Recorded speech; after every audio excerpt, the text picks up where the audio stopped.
Got a microphone here. If you speak loudly, we might be able to hear you.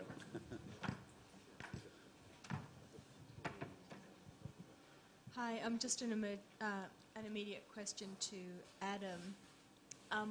So where do we fit in heritage buildings? Where does heritage buildings fit?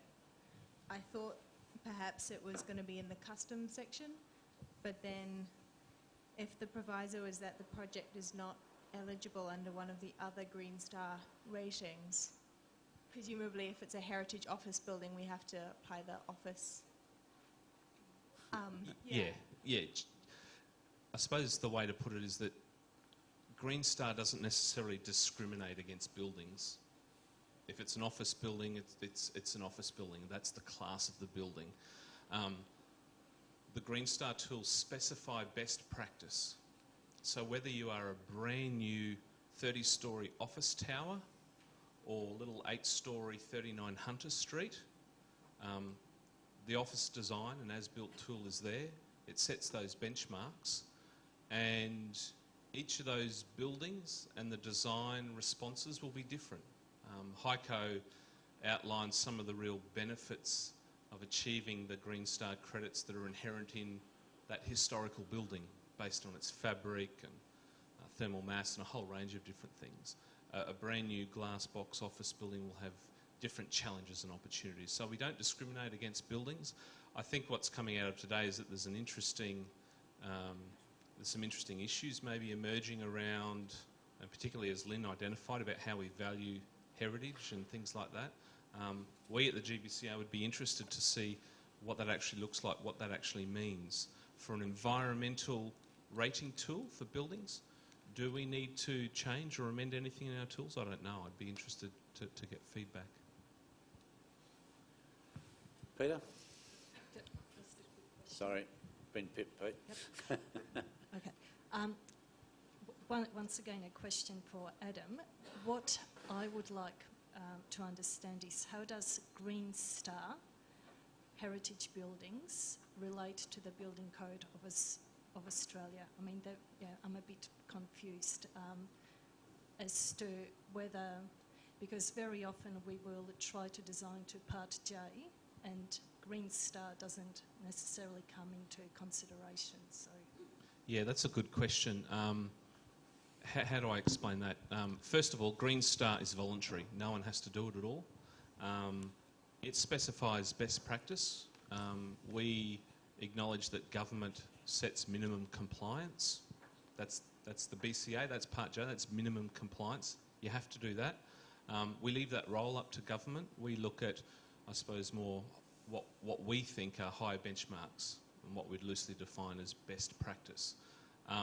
What we have started to do and will slowly roll out in our tools is that we acknowledge that there is confusion because sometimes people don't understand the difference between the tools and the BCA and things like that. So we're trying to make things more efficient by saying, okay, if your building meets Part J, that's great. You're not breaking the law, but we will reward you if you achieve Part J plus 10, 20, 30%. So we are starting to bring in some of that language and reference the BCA, but we're not the BCA, we're not the government, we don't legislate. It's a voluntary book of best practice standards which each project needs to identify what its business case is for chasing those high levels of design.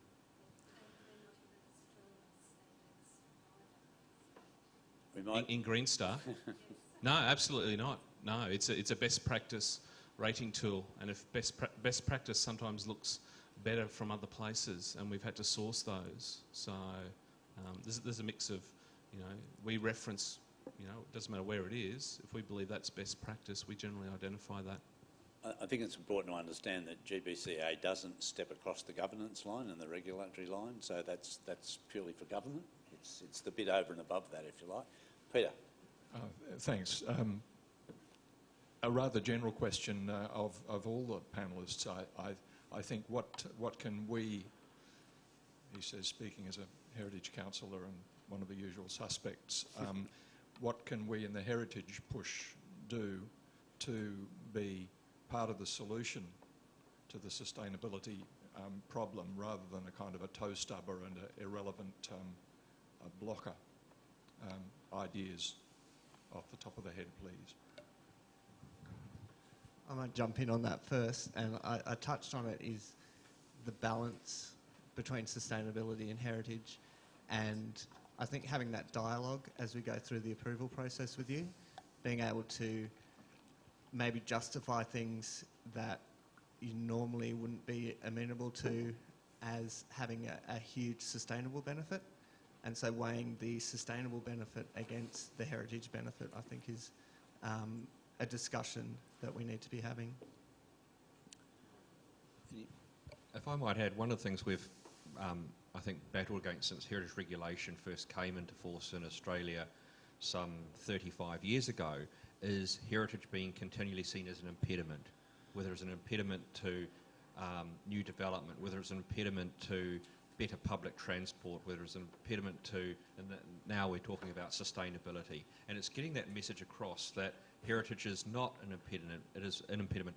It is that part of our environment we value and want to pass on to future generations, that can be adapted, that it can be reused. And I think it's by promoting things like some of the examples we saw, Hunter Street or the Docklands example in Melbourne, where using our voices to promote case studies and best practice, using some of the tools which I spoke about, some of that very public language that people understand of how heritage can contribute. So I think it's about avoiding that view of heritage as a blocker, because I think that has persisted since we first put in regulations. I still see so many nominations for our heritage register where people say, we're nominated to you because we want to preserve it so it doesn't change. Listing is not about stopping change, it's about managing change for the future. I suppose I'm interested in getting to the point where we understand how our buildings perform. So I think the studies that have been undertaken overseas and the study that Jim spoke about will give us important information about how to move forward. Because at this point in time, a lot of assumptions are made about the existing building stock, whether it be housing stock or commercial buildings. And I think we're moving, by generating this sort of debate and undertaking these sort of projects, we're moving to a better place where we've got a better understanding of how buildings perform and then how to sensitively adapt them in a way that improves their performance but has a limited impact on the significance. So, that's where I'd like to see this debate heading. Time for a couple more. We've got one up here. I've got a question for Ken, and it may also touch on some of the things that Adam spoke about. And Ken, you touched on a precinct approach as giving the greatest benefits. They can be seen in bigger projects. And I think Adam also mentioned about some principles of social and cultural indicators in communities. And I'm just wondering if you can see any application of that in the future into the planning system, and whether that's going to have a real influence in how our communities can become more sustainable. Yeah, I'd like to think so. I think in that particular example in Soho, one of the problems they found was that a lot of the buildings were tenanted, and when they're looking at retrofitting or making the building more efficient or whatever, the owner was reluctant because they wouldn't get the direct benefit, the tenant would get the benefit. And the tenant was reluctant because why would they fund that sort of work, because it ultimately goes to the benefit of the owner of the building. So there are those sort of barriers in relation to dealing with it, the efficiency measures building by building. But if they took a precinct approach, then they're dealing with everybody as a group, and also with heating obviously is a large problem in those climates. So, and heating is a large cost particularly to households. So they felt by dealing with it in a sort of a precinct approach, you would get greater efficiencies. And I suppose in our core, in our city areas, the inner city areas, there might be historic precincts which might benefit from that sort of approach.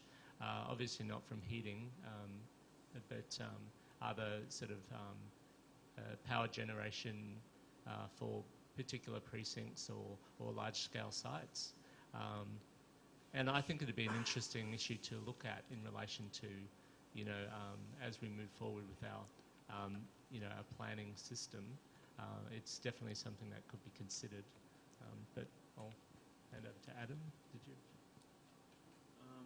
I suppose the only thing I'd say is that the Green Star Communities tool has identified that a best practice sustainable community will identify, understand and celebrate its culture and its heritage. So for us that's going to be quite interesting to see how we deal with that. We need to come up with a best practice way of identifying, understanding and celebrating that. I think that's the broader heritage sort of perspective. I think there's then the environmental site-wide things that may play a part, but I don't know yet. Okay, we've got time for one last question down in the front here.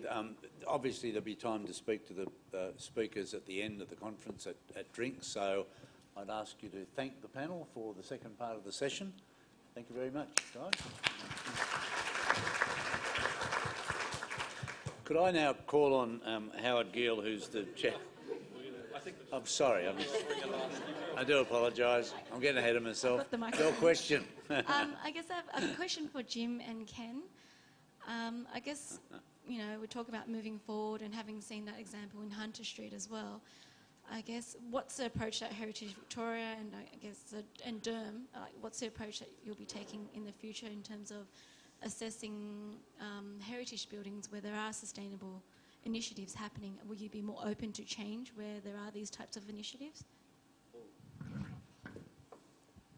Certainly one of the things we're doing in Victoria is adopting more decision-making guidelines for decision-making under the Heritage Act. So, for instance, we're currently looking at some specific guidance on access for all heritage places. So that sets a standard, puts a benchmark there, and that's the kind of way, in a legislative sense, we can also encourage sustainable design. So if some of the outcomes of the studies identify that certain interventions, certain more acceptable or achieve better outcomes than others for heritage buildings, we might make that a decision-making guideline or a permit policy under our statutory decision-making. So I think there is a way where we can,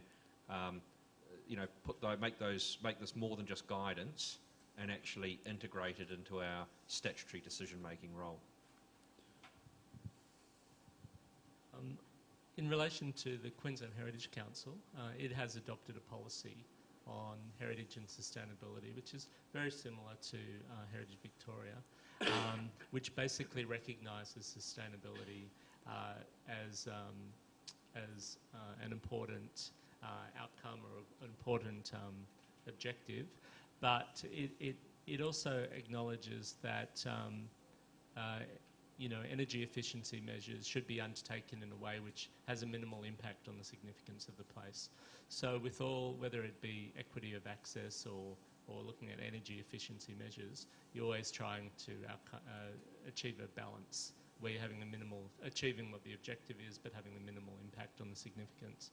So I think the Heritage Council has taken a very objective approach looking at this issue, and I think the work that we're contributing to with that Jim mentioned will give us a better understanding on how these buildings actually perform and what measures would be appropriate. And then I think the next step to that would be producing some guidelines, particularly for Queenslander housing. But there may be a whole suite of guidelines in the future about the sensitive, sensitive changes or interventions that can be made in the fabric. Okay, would you thank the panel?